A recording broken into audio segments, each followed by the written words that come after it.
Le groupe 6 de mécatronique participe à un ensemble de compétitions, notamment deux, l'Educ-Eco et le Shell Eco Marathon, chaque année. C'est un projet qui dure plusieurs années et le concept de la course est toujours la même. Nous, dans la catégorie prototype électrique, nous faisons une chose simple.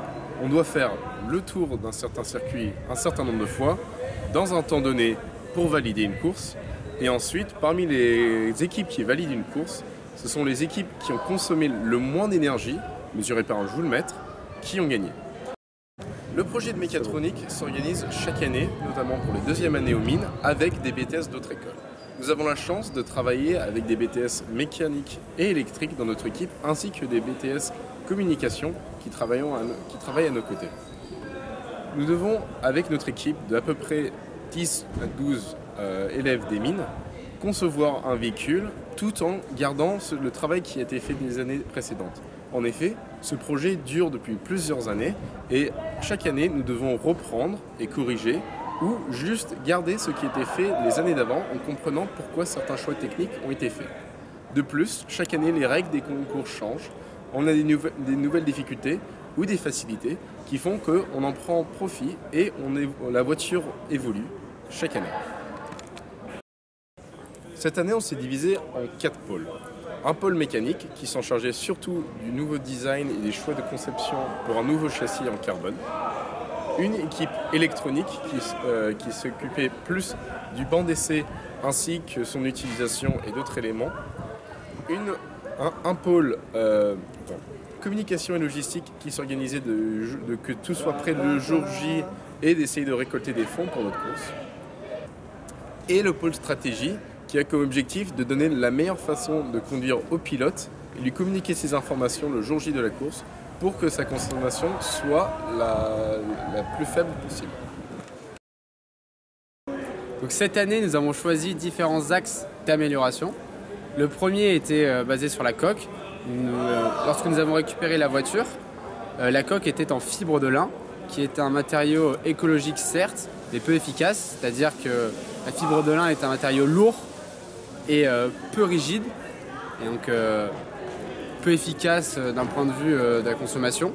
Donc c'est pour ça que cette année nous avons choisi d'utiliser de la fibre de carbone pour améliorer les performances du véhicule.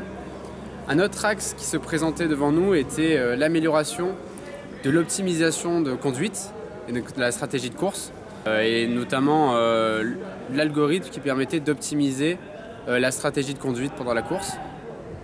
Un autre axe d'amélioration était le banc d'essai. Nous avons décidé d'améliorer le banc d'essai car à l'origine, lorsque nous l'avons récupéré, il était donc déjà démonté. Nous avons dû monter pièce par pièce le banc d'essai. Et surtout, il y avait beaucoup de vibrations. Nous avons changé la structure du banc d'essai et nous avons fait un montage en porte-à-faux qui a fortement réduit les vibrations, ce qui a permis de réaliser des tests. Donc le banc d'essai nous affiche l'information principale qui est le couple du moteur. Et en fait l'idée est de confronter ce couple avec la valeur théorique qui nous a été fournie par le pôle stratégie, donc qui a essayé d'optimiser la course, et de confronter ce résultat et de voir s'il correspond. Donc comme vous pouvez le voir, pour faire fonctionner le banc d'essai, on a besoin d'avoir les informations X, Y, Z de la piste. Donc c'est le travail que nous avons réalisé cette année, étant donné que la piste a changé. Il nous a pris pas mal de temps de rediscrétiser toute la piste. La structure et le système électrique sont très importants pour la voiture évidemment, mais aussi ce qu'on a c'est une course qu'on connaît et on a besoin d'une stratégie en fait, parce que ce qu'il faut c'est optimiser l'énergie. Donc le pôle stratégie, la coalition, il va tout simplement donner les instructions de pilote. Pour faire ça, on a deux moyens, on a deux logiciels en fait. On a un logiciel LabVIEW qui permet de faire une simulation de course, donc c'est une sorte de petit jeu où c'est nous-mêmes qui faisons les pilotes, qui simulons comment la voiture fonctionne, donc on a intégré tout le développement de la voiture. Et après, une fois qu'on a le résultat de cette simulation, donc qui n'est pas du tout parfait vu que c'est un jeu, on passe dans un autre logiciel, MATLAB, dans un algorithme qu'on a écrit sur MATLAB, et cet algorithme va optimiser de manière systématique notre simulation. Ça va permettre au pôle stratégie de donner au pilote toutes les instructions. Donc ensuite, il y a plusieurs manières de donner ces instructions. Les dernières années, on avait un talkie-walkie, donc ce qui n'était pas facile parce que le pilote ne pouvait pas voir en temps réel toutes les informations. Et là, cette année, ce qu'on a commencé à intégrer et qu'on aura fini d'intégrer pour la course, c'est le fait de mettre une tablette sur laquelle le pilote aura toutes les informations. Moi, je suis le pilote de la voiture qui a été recruté pour conduire cette belle machine. Et j'ai travaillé sur la partie méca de la voiture, donc la conception du nouveau châssis et de la nouvelle coque. On a choisi de renouveler pas mal le châssis cette année, de changer complètement l'ancien châssis en résine par un châssis en fibre de carbone. Donc l'idée, c'est qu'il soit plus résistant sur la durée, puisque c'est un projet qui est destiné à être repris pour les prochaines années, mais aussi plus léger.